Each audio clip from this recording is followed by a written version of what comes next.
back on this cherry. So I wanted to show y'all this little trick. This is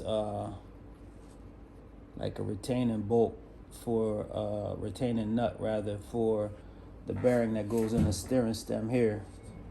And so what I rigged up is this little nut and bolt set, and it sits inside of here like that. You see it sits in there perfectly.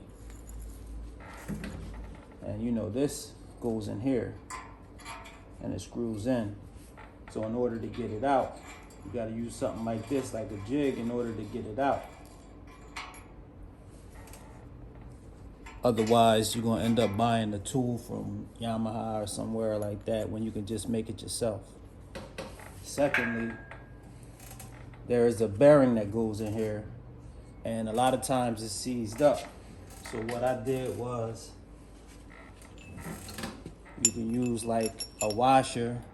You can use a washer and another nut. And this washer has to be big enough, bolted in at the bottom, or rather vice versa. From the bottom like this, put this on the top, clamp it down, and the head of this bolt will push the bearing up and out, because a lot of time it's seized in there. And just to give you a view of why it would be seized, take a look at this. You can look in there, you can see it. I kind of cleaned it out a little bit right now, but heavily corroded in there.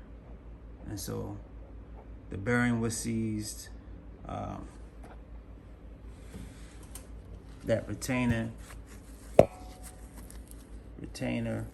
was seized. It was all rusted. I wiped it off now, as you can see. Just a quick little tip for y'all.